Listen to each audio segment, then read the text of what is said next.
And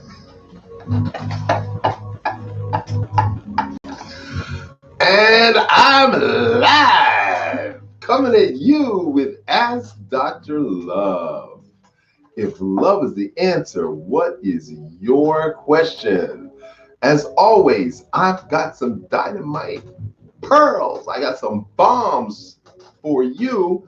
And it's always stuff that I think you should already know. Why am I the one that's got to bring it to you? So we're about to find out. What is a sinus infection?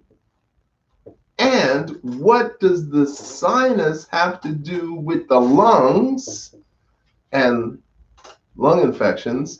And I'm not going to mention Rona or anything like that. I'm just going to say, what's the connection between the sinus and the lungs? That's the first question I'm asking you. And the second question, well, let me just lay all this out for you. I have in my possession something called Naso Pure. It is a nasal wash. Now, before I go into the details, you may have heard of a neti pot, maybe you have not heard of a neti pot. But today, we're going to be discussing the connection between the sinuses and the lungs and infections. And we're going to offer a solution for you to do at home. So I am giving away 3 of these for free.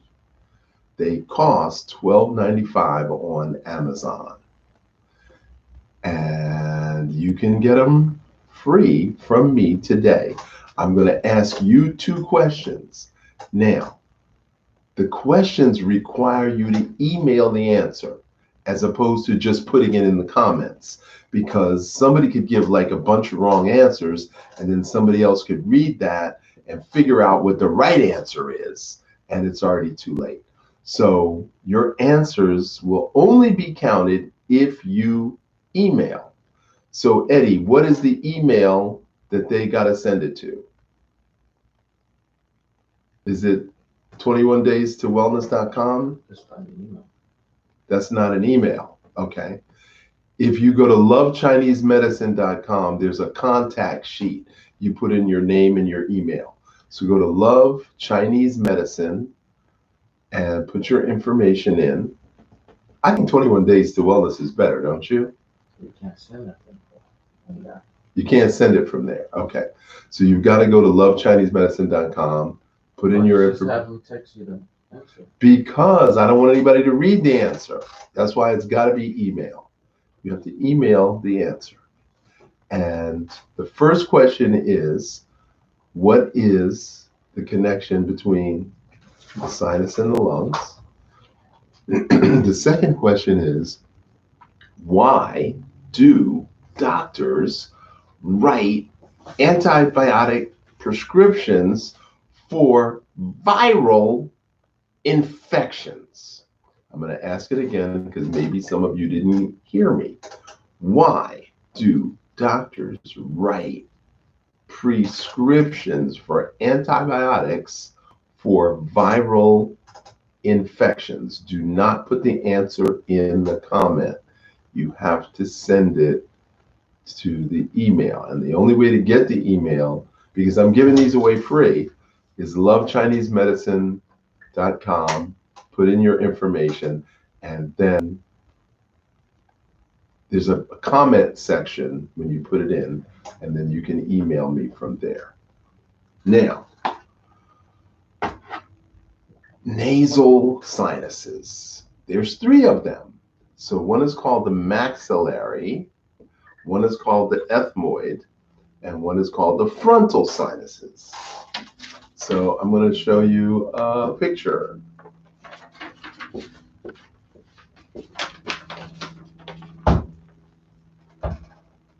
Yes, you can see that. All right. So there's a frontal sinus, there's a nasal sinus, there's a maxillary sinus, an ethmoid sinus, and a frontal sinus. And those are the 3 sinuses. And 90% of all infections of the sinuses are viral. 90% of all infections in the sinuses are viral. On a rare occasion, you will get a bacterial infection. Now, what is a cold? When you get a cold in your head, again, that is a viral infection. It's not a bacterial infection. So when you get a head cold, it affects your sinuses and the sinuses swell. Now, what if there's no infection and your sinuses are irritated? That comes specifically from your diet. That means that your body is overproducing mucus. Now, you have to produce mucus to protect the passageways into the lungs. So your body naturally produces mucus. But if you eat mucus forming foods, then the body overproduces mucus and then the sinuses swell. And then the problem is they can't drain. So the lack of drainage is what causes the irritation. So we have dust, we have mold, we have mildew, we have mites, we have animal fur, we have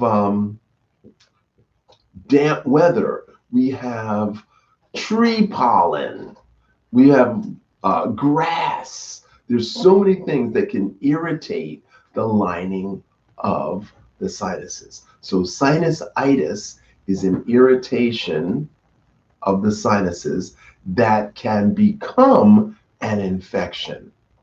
So how does a sinus infection become a lung infection? Well, your sinuses are supposed to drain. And then where does it drain? It drains into the back of the throat. And in the back of the throat, it goes into your stomach. Wow, you've heard people suck up mucus and then swallow it. Unfortunately, as nasty as that sounds, that's pretty much how God planned it. That's pretty much the anatomy. Yeah, everybody's making that face right now. Ugh. Yes, I can't do anything about that. However, everyone has an epiglottis. Now, what is the epiglottis? You have a throat, and the throat goes to the lungs. The throat also goes to the esophagus. The esophagus leads to the stomach. The trachea leads to the lungs. So the epiglottis slides back and forth over the throat. So the epiglottis decides whether what you ate, chewed up, swallowed, drank, or sucked up goes to the stomach or into the lungs.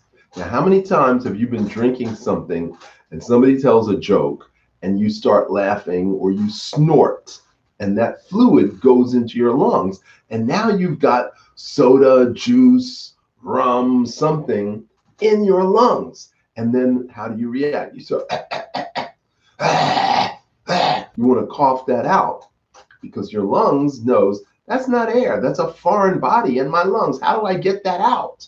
So if you swallowed a fish bone or a chicken bone, God forbid, and something got stuck in your throat, how would you get it up? Would you look on Google? Would you look it up on YouTube? How would you get rid of it? Oh, right. You just, you wouldn't even think about it. But I want you to think about it. I want you to think about the little muscles in your trachea and the muscles in your esophagus that literally push foreign bodies, including liquid, out of the lungs or out of the esophagus.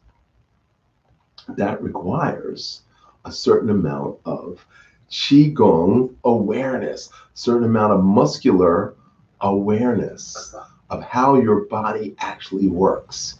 And that's why when we do all of our breathing exercises and our internal qi work and the qi exercises, the internal, the Nadon qi exercises, we can literally push that stuff out. So when you lie down at night and the mucus is dripping out of your sinuses and your epiglottis is not on the job, and the epiglottis slides back so the mucus doesn't go down your throat, it goes into your lungs. And now you've got mucus in your lungs. And if that mucus is infected with a bacteria or a virus, now you've got a lung infection. Now, all this should have been explained by your pediatrician to your mother and father. You should have learned about this before you were 8 years old. Because kids run hot and mucousy, and kids get all these weird infections, ear, nose, and throat infections, and all this should have been explained. And you should know this as an adult because you went through it as a kid and they didn't. So the word doctor in Latin means teacher. And your doctor, your pediatrician did not explain or teach you or your parents how to prevent sinus infections and or lung infections. Now, why do they write prescriptions for antibiotics for what is clearly a viral infection? And while you're thinking about the answer to that question, I've got another question for you. Did your mother always tell you, wash your hands before you eat? Did your mother always say, wash your face before you go to bed? Wash your face and your hands before you go to bed? Did your mother ever tell you, wash your hands before you go to school? Wash your hands before you go to church? Wash your hands and your face before you go kiss grandma? Of course she did. So you learn hand washing was a way of preventing germs, a way of preventing disease. Now you were born with 250 million viruses. You were born with that because you got it from your mother. And if you had a little sister or brother, then they had 250 million. And now you transfer back and forth. And now you have an immunity to 750 million viruses. Now, how many viruses are there? They mutate. There could be a gagillion. There could be 300 trillion viruses. So 750,000, 2 million, 3 million viruses is nothing. And yet, there's no antiviral. There's only antibiotics. Now, hold that thought. I've gone off on two tangents now, so stay with me because I'm going to bring us back to the central point. An antibiotic. Bios means life. Antibiotic means anti-life. That's something that kills you. Oh, but we're talking about bacteria. Yeah, it kills the bacteria, but it can also kill you. Because when the antibiotics go in the water, it kills the fish. It kills the microscopic life that fish live on. And then it kills the fish. So antibiotics, not really a good idea. But why do doctors who know that viral infections are the primary cause of sinusitis and sinus infection, why did they write antibiotic prescriptions? That's the question. And if anybody emails me the correct answer, you get one of these. And I'm giving 3 away. So I have no interest in this company, NasoPure. I'm not connected. I never met them. But I believe in the Nettie pot. The Nettie pot is $15. This is $12.95. So what do you put in it besides hot water and sea salt? Well, you could also use baking soda. So my suggestion is always clean your sinuses out once a week. It should be a weekly thing. Every Saturday, every Sunday, I clean out my sinuses. Now, I go in the ocean. Salt water. I snort salt water. But wait, Dr. Love, there's bacteria in the ocean. Yes, there is. And my immune system is strong enough to fight off any bacteria in the saltwater. I am not worried about that. And of course, I've been doing it for 36 years right here in South Florida. So we went off on a tangent on bacteria. We came back to viruses. We went off on a tangent on doctors and pediatricians, and now we're back. So how does the sinus connect to the lung?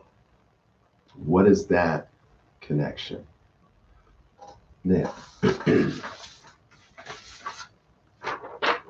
this is a picture of the entire respiratory system. I hope you can see that.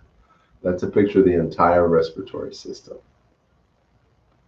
So the nasal sinus is part of the respiratory system, and that is what is connected to the lungs. So, first silly question, or rather the third silly question, is when you breathe into your nose, does the air go directly into your lungs, or does the air go up to the pituitary and then go down? The air goes up and then it goes down. Now, why do we have a nose? Why can't we just breathe through a hole in our throat? Because the air has to be warm. Our internal body temperature is about 117 degrees Fahrenheit. So there's big blood vessels on the inside of the nasal passage. So that warms the air. And then you have little hairs on the inside of your nose to trap dirt, dust, feathers, leaves, what have you, to protect your lungs from that getting in. So that air goes up to the brow, which is where the pituitary is, and then it goes down into the lungs. So when you breathe in and out of your mouth, when it's hot, not really a good thing. You really need to breathe through your nose and not through your mouth. Now, I got a phone call this morning, 6:30, from Ethiopia, where a colleague of mine, a Tai Chi master, he's in Kenya. Tai Chi teacher in Kenya has blocked sinuses. So we went through the entire checklist. And you know what he said? I'm doing all those things. But then when I got to pollen, that's when the bells went off. He's like, wow, I'm living in Kenya. I don't know what kind of pollen is in the air. And maybe it's something I'm allergic to, which is causing my sinuses to swell up, and I cannot breathe through my nose. So I'm like, well, I suggest you go to the library, go to the health department, because you're African American and you're living in Africa. No wonder you have an allergic reaction to something that's not indigenous to your own body. And when we move from the north to the south, when we move from the south to the west, we get exposed to pollens and other vegetation that we're not used to. And then we have an allergic reaction. Now, from a Chinese medicine standpoint, the lungs are the most fragile organ. So that means if you're going to get sick, you're most likely going to get sick in your lungs before any other part of your body. Number two, you can go 40 days without food. You can go 14 days without water, but you can only go 4 minutes without air. If your brain is deprived of oxygen for more than 4 minutes, you're brain dead. So breathing, single most important. Lungs, most fragile organ. So it would seem to me that you should know about the nose and breathing and how it affects your sinuses. And that you should know that you have 3 sets of sinuses. And you should also know that you have the power to heal your sinuses. And I'm going to tell you now.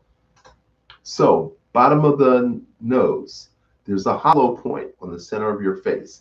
It's called B-tongue or large intestine 20. Halfway up your nose is the ethmoid sinus. So we're going to do 16 circles.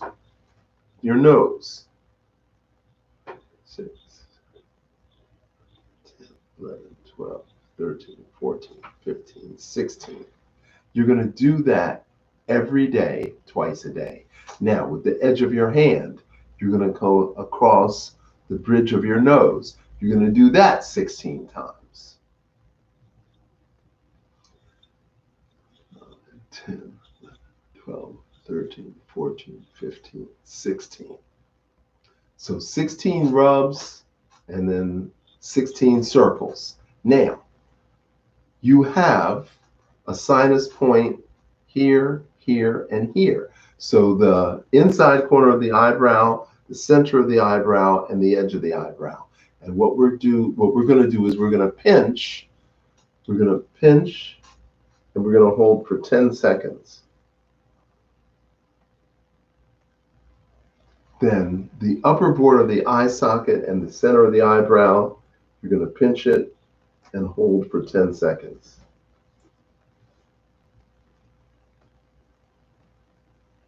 And then the outer border of the eye socket,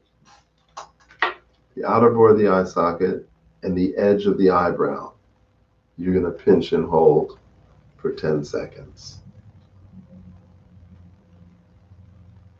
And that's how you can get rid of the drainage point. This is how you can unblock the drainage points of your sinuses so that they will drain.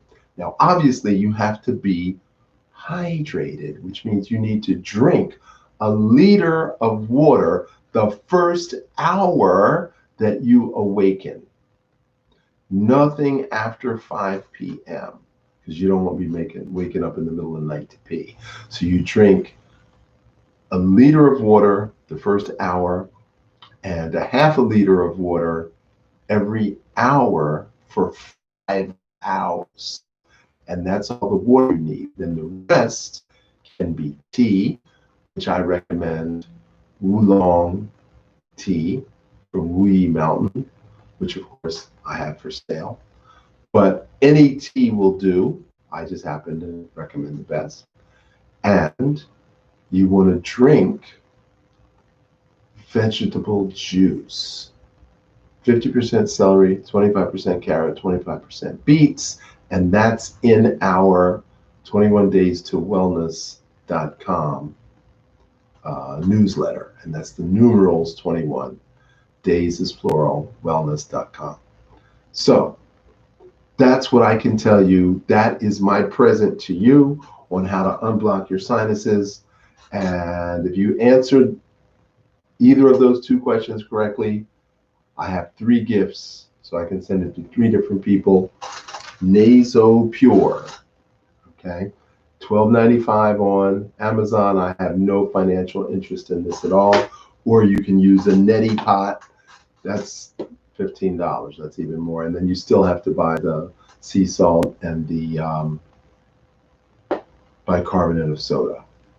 So I think I've dropped enough on you right now. And now I'm open to taking your questions. If you're on IG, Facebook, or YouTube, you can just put your question right in the comment. Ask Dr. Love is heard daily. Spotify, iHeartRadio, iTunes, every podcast platform you can think of. And archive shows are on anchor.fm/Ask Dr. Love.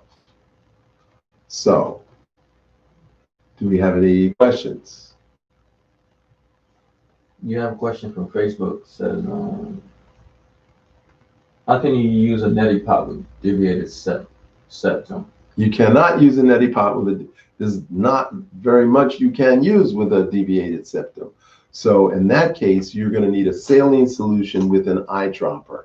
and you're going to have to go into each nasal passage with the eyedropper. There's a spray bottle that you're going to have to use over the counter.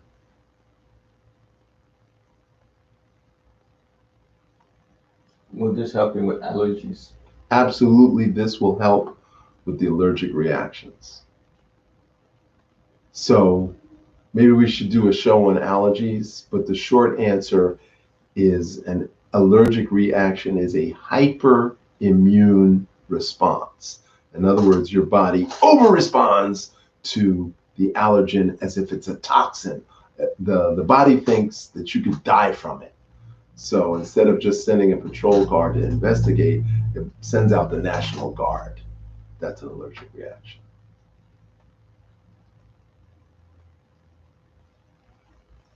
No more questions so far. Wow. So I know I've done a good show when I do so much explanation that nobody has any questions. Either that or I'm a really bad teacher. I apologize.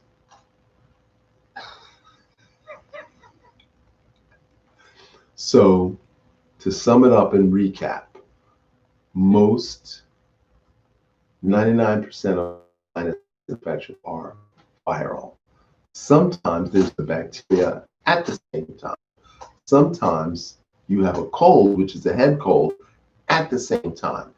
If your sinuses are clogged and your epiglottis does not do a good job, then the mucus will drain into the trachea and you'll get an upper respiratory tract infection in the trachea for viral infection, and then it'll spread into the lungs, which we call a lower respiratory tract infection, and you can die from those. And I'm not talking about anything else other than regular ways of dying, not weird ways. Is it okay to use your urine in the neti pot? Is it okay to use your urine in a neti pot? Well, I know a lot about urine therapy, but I never heard of using urine in a neti pot. That is beyond my capability of understanding. Drinking your urine first thing in the morning, which is a homeopathic remedy. So your urine stream, only the first urine, not any other urine, only the first urine, you start to pee, and then you collect, and then you stop collecting before you finish peeing.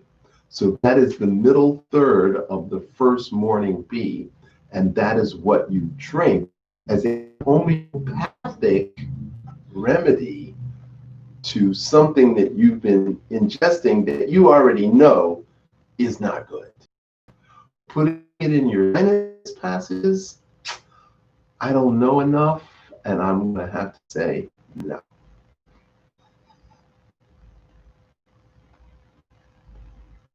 The next question is, can clearing out the sinuses help with tinnitus? Can clearing out the sinuses help with tinnitus? Now, that's a very interesting thought, because the nose and the ears are definitely connected. Nose and ears are connected. I'm going to have to say no, because I know the causes of tinnitus are related to mucus, but I know that it's related to mucus production and not mucus clogged up from the sinuses. Now, unless you are blowing your nose really forcefully, incorrectly, but that would typically drain in 24 hours. Tinnitus is pretty much a permanent condition. So out the sinuses, no, it's not going to work on tinnitus.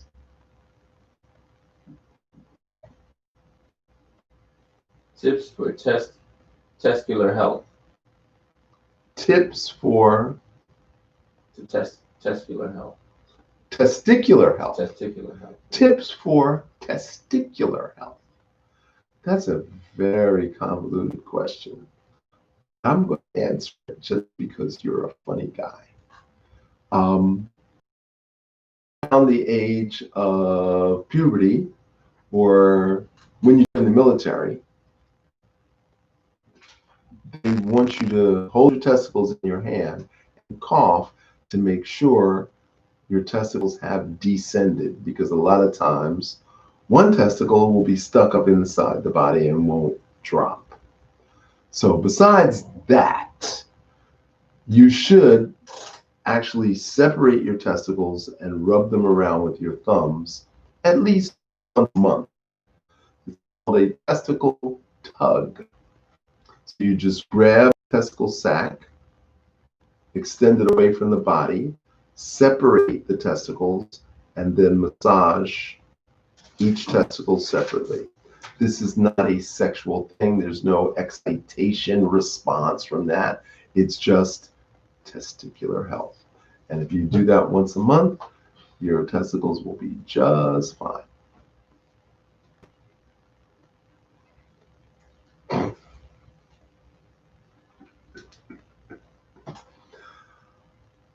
Yes, we keep saying we gotta have a sound bed. There's no questions. No more questions. Well, in case somebody can't send an email, how can they send? Does Western docs know these things? Some do, because Western medicine specializes. So not all docs, but pediatricians for sure. Everything I said today, pediatricians for sure should know that and have memorized it and be ready to break it down for you the way I did. So I was involved with my cousin is a pediatrician, so I kind of sort of know these things, and I happen to know a couple pediatricians. I've actually spoken at pediatric conferences, so I know that they know. But you don't know, and you went to a pediatrician. So there's some disconnect between either you not asking the right questions or them not explaining it to you in a way that you could retain the knowledge. So health literacy is a real thing. And the reason I'm doing Ask Dr. Love is to increase your health literacy, because there's some things you don't need to go to the emergency room for, and there's other things that you do. There's sometimes why you need to subscribe to the podcast. And last night, two of my friends called me up 10:30 at night with personal health questions. And I say, I know I'm your friend, but you need to call me during office hours. You need to make an appointment, and it's my personal time. So don't call me with personal health questions during my personal time. Call me during business office hours and pay for your appointment. And I'm open for telemedicine. Thank you very much. One more question. Question is, what type of meditation or practice will help me heal my past traumas? Whoa, that is another loaded question. So first of all, I'd have to know what the past traumas are. I'd have to know how long you had the past traumas. And there's 8 different methods of meditation that I teach.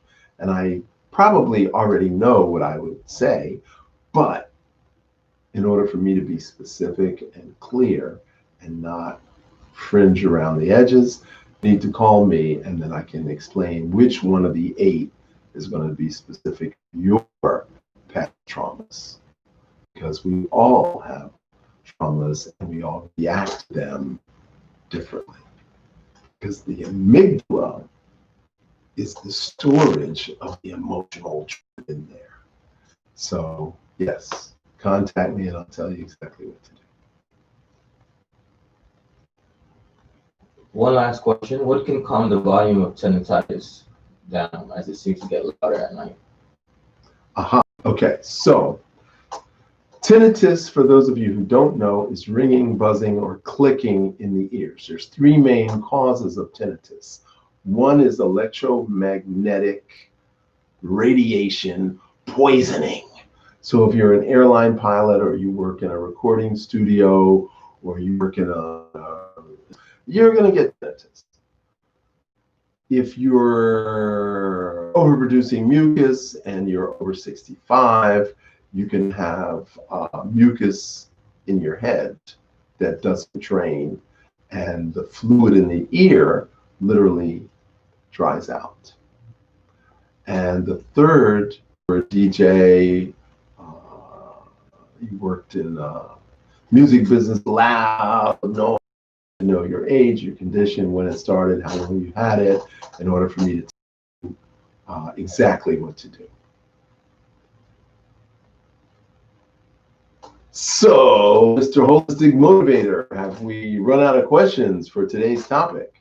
Well, we have another question, but I think we should save that for if it's not on sexual topic. Reproduction class. It's on ovarian health.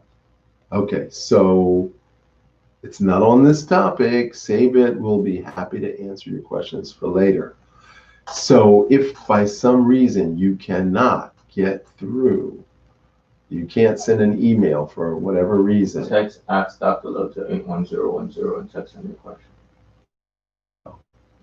Text to 81010 at Ask Dr. Love, and you'll get a reply window. And then in the reply window, put your name in. Put your name in and your email. Put your name and your name. And then from there on, you'll be able to text Dr. Love. That's your email. Okay. Put your name. You subscribe to the mailing list by texting at Ask Dr. Love to 81010. You reply with your name, and then now you can text Dr. Love whatever questions you have. That sounds perfect. That's how it works. That's how it works. That is Eddie, the Holistic Motivator. That's my man. So I think we've concluded the information for today. And I want to thank you all for watching. Like, subscribe, share, join the morning Qigong class, loveqigong.com. loveqigong.com, QIGONG. We had a great class this morning. We have a great class every day, mostly because I feel great when I'm teaching it. So I'm hesitant to tell this last story, but when I was studying with Master Lee, I had a patient who couldn't walk. She's pretty much bed, wheelchair, couch. And I said, what can I do for her? And he said, well, have her watch me doing the Qigong. And I'm like, what? Have her watch you? He says, yes, just watching me will actually help her. Now, at the moment he said it, I'm like, what a crock of nuts. But then 6 months later, I realized that the energy field that Master Lee was putting out was penetrating her energy field, and she actually sat up and started sitting straighter. And that was my own visual assessment of her just watching him. So even if you can't do the Qigong, watch the class. And Friday, tomorrow, Freebie Fridays.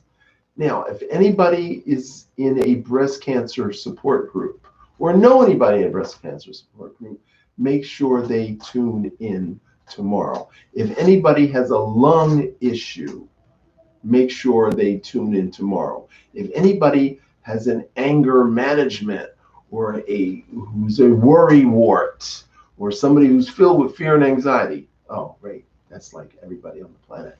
Make sure that they tune in tomorrow, Freebie Friday, because I'm going to drop some more pearls on how to deal with fear and anxiety, chronic worry, suppressed anger, breast cancer, lung cancer. That's what we're going to hit tomorrow, Freebie Friday, during the online Qigong class called Boost Your Immune Qigong class.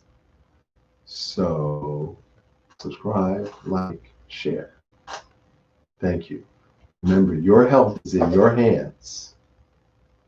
Prevention is the only cure. And in order to be well, you've got to chi well. I'm Dr. George Xavier Love for the Blue Dragon Qigong Academy. Thank you.